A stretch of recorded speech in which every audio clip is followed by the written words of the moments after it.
အားလုံးပဲမင်္ဂလာပါဒီနေ့ဆွေးနွေးပေးသွားမှာကတော့ကုန်တယ်သင်္ဘောပေါ်ရှိဌာနများနဲ့ယာတုများ departments and ranks on board merchant ship ဖြစ်ပါတယ်ကုန်တယ်သင်္ဘောပေါ်တွင်ပုံမှန်အားဖြင့်ဌာန၄ခုရှိပါတယ်၎င်းတို့မှာ1ကုန်းပတ်ဌာန deck department 2စက်ခန်းဌာန engine department 3လျှပ်စစ်နည်းပညာဌာန electro technical department နဲ့4အစားအသောက်ဌာန catering department တို့ဖြစ်ကြပါတယ်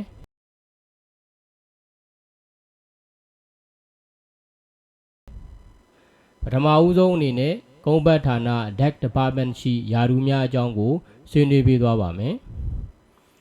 ကုန်းပတ်ဌာန deck department အောက်တွင်ပုံမှန်အားဖြင့်ယာတု၈ခုရှိကြပါတယ်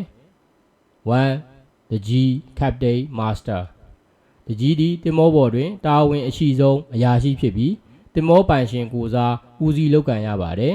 သင်္ဘောပေါ်ရှိလုပ်ငန်းဆောင်တာအားလုံးအတွက်တာဝန်ယူရပါတယ်2ကုန်းချုပ် chief officer chief mate ကုန်းပတ်ဌာန၏အကြီးအကဲဖြစ်ပြီးthe G captain master မရှိပါကကိုစားတာဝန်ယူရမည်သူဖြစ်ပါတယ်သင်္ဘော၏ကုန်တင်ကုန်ချလုပ်ငန်းများရေရင်တည်ငြိမ်မှုဆိုင်ရာဆောင်ရွက်မှုများကုန်းပတ်ဝန်ထမ်းများနှင့်သင်္ဘော၏ဘေးကင်းရေးနှင့်လုံခြုံရေးများအတွက်တာဝန်ယူရပါတယ်3ကုန်းနှင့် second officer second mate သင်္ဘောမောင်းနှင်သွားလာရေးကိုတာဝန်ယူရသောအရာရှိဖြစ်ပါတယ်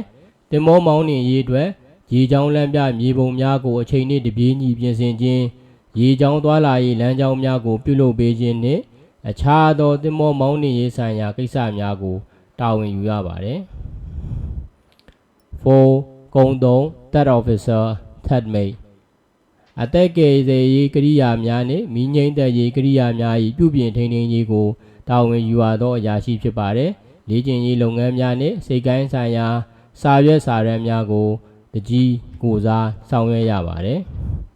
5ကဒက်ပညာသင်အရာရှိလောင်းလျာဓာတ်ကဒက် DC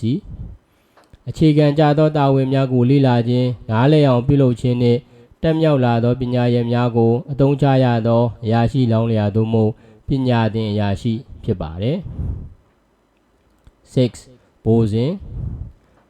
ကုန်းပတ်ဌာနရှိအရာရှိမှုသောဝန်ထမ်းများ၏အကြီးအကဲဖြစ်ပြီးကုန်းပတ်ဝန်ထမ်းများကိုကြီးကြပ်ခြင်းကုန်းပတ်ဌာနနှင့်သက်ဆိုင်သောနေရာများကိုပြုပြင်ထိန်းသိမ်းခြင်းနှင့်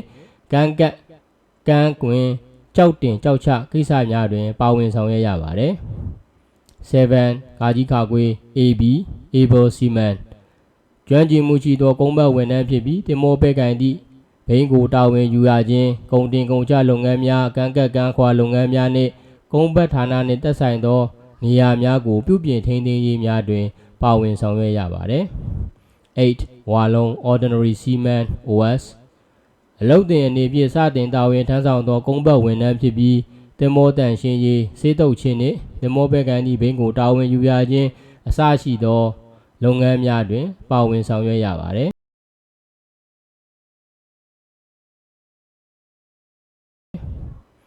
ဒုတိယအနေဖြင့်စက်ခန်းဌာန engine department ရှိယာတုများအကြောင်းကိုဆွေးနွေးပေးသွားပါမယ်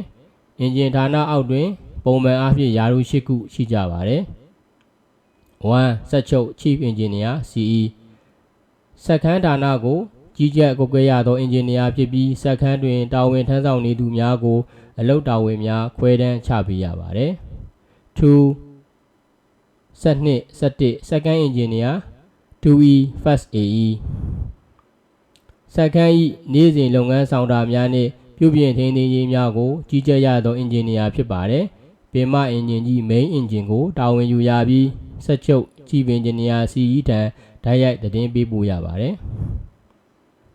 3စက်3စက်2 third engineer second assistant engineer 3E 2AE boiler သင်္ဘောလောင်စာဆီ fuel မီးစက်များ auxiliary engine generator အစရှိသောစက်ပစ္စည်းများကိုတာဝန်ယူရပါတယ်သင်္ဘောလိုင်းပေါ်မူတည်၍တာဝန်ယူရသောစက်ပစ္စည်းများကွဲပြားနိုင်ပါတယ် 2E first AE ထံသတင်းပေးပို့ရပါတယ်4စက်4စက်3 fourth engineer third assistant engineer 4E 3AE စီတက်စင်စက် purifier လေညစ်စက် air compressor နှင့်ရေချက်စက် fresh water generator အစရှိသော စက်ပစ္စည်းများကိုတာဝန်ယူရသောအင်ဂျင်နီယာဖြစ်ပါတယ်သင်္ဘောလိုင်းပေါ်မူတည်၍တာဝန်ယူရသောစက်ပစ္စည်းများကွဲပြားနိုင်ပါတယ် 2E First Aid ထံသတင်းပေးဖို့ရပါတယ် 5. ကဒက်ပညာသင်အရာရှိလောင်းလျာ Engine EC အခြေခံကြသောတာဝန်များကိုလေ့လာခြင်းနားလည်အောင်ပြုလုပ်ခြင်းနှင့်တက်မြောက်လာသောပညာရပ်များကိုအသုံးချရသောအရာရှိလောင်းလျာသို့မဟုတ်ပညာသင်အရာရှိဖြစ်ပါတယ် 6. ဖြုတ်တက် Fitter ဂေစော်ခြင်းအတတ်ပညာကိုကျွမ်းကျင်တက်မြောက်ပြီးပိုင်များတက်ဆင်ခြင်းတံပြားများပြုလုပ်ဖာထေးခြင်းတန်ကြီးတန်ခွေအစရှိသောလုပ်ငန်းများကိုတာဝန်ယူဆောင်ရွက်ရသောဝန်ထမ်းဖြစ်ပါတယ် 7. စီလောင် Oiler Greaser သင်္ဘောတန်ရှင်းရေးစေတုပ်ခြင်းနှင့်အင်ဂျင်နီယာများ၏အလုပ်များကိုကူညီပေးခြင်းအစရှိသောလုပ်ငန်းများတွင်ပါဝင်ဆောင်ရွက်ရပြီး duty ယူရသောဝန်ထမ်းဖြစ်ပါတယ် 8. စီတုပ် Wiper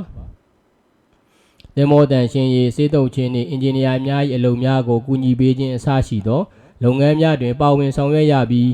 ဒေးမန်နေသမားဖြစ်တာဝန်ယူရသောဝန်ထမ်းဖြစ်ပါတယ်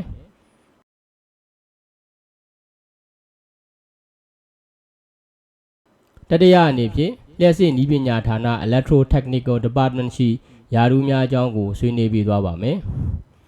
အချို့သောသင်္ဘောလိုင်းများတွင်လျှက်စစ်နည်းပညာဌာနကိုတည်တံ့ဖွဲ့စည်းမှုမရှိပါဘူးလျှက်စစ်နည်းပညာဌာနမရှိသောသင်္ဘောများတွင်အင်ဂျင်နီယာများကသာမိမိတို့နှင့်သက်ဆိုင်သောစက်ပစ္စည်းများ၏လျှက်စစ်ပိုင်းဆိုင်ရာပြဿနာများကိုကိုယ်တိုင်ဖြေရှင်းရမှာဖြစ်ပါတယ်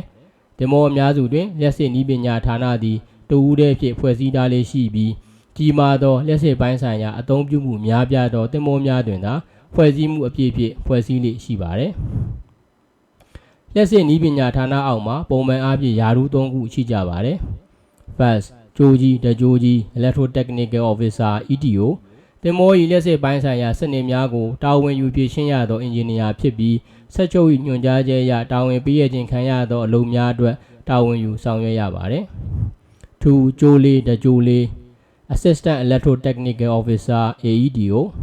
သင်္ဘော၏လျှက်စစ်ပိုင်းဆိုင်ရာစနစ်များကိုပူးတွဲတာဝန်ယူဖြည့်ရှင်းရသောအင်ဂျင်နီယာဖြစ်ပြီး ETO ၏ညွှန်ကြားချက်အရတာဝန်ပေးရခြင်းခံရသောအလုပ်များအတွက်တာဝန်ယူဆောင်ရွက်ရပါတယ် 3. ကဒက်ပညာသင်အရာရှိလောင်းလျာ Electrical Cadet အခြေခံကြသောတာဝန်များကိုလေ့လာခြင်းနားလည်အောင်ပြုလုပ်ခြင်းနှင့်တက်မြောက်လာသောပညာရပ်များကိုအသုံးချရသောအရာရှိလောင်းလျာသို့မဟုတ်ပညာသင်အရာရှိဖြစ်ပါတယ်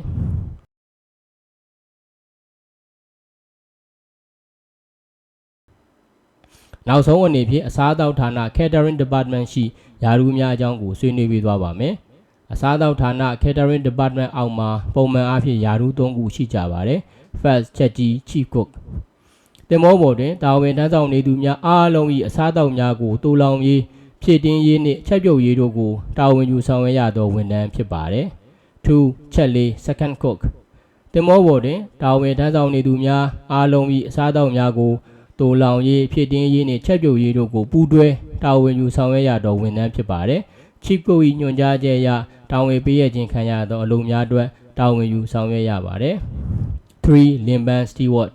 အစားအသောက်များကိုပြင်ဆင်ပေးခြင်းသင်္ဘောဝန်ထမ်းများ၏တကိုယ်ရေသုံးပစ္စည်းများပေးရခြင်းအိပ်ရခင်းခေါင်းစို့အစရှိသည့်များကိုရှော့ဖွေပေးခြင်းစသည်တို့ကိုတာဝန်ယူဆောင်ရွက်ရသောဝန်ထမ်းဖြစ်ပါတယ် Chief Cook ၏ညွှန်ကြားချက်အရတာဝန်ပေးရခြင်းခံရသောအလုပ်များအတွက်တာဝန်ယူဆောင်ရွက်ရပါတယ်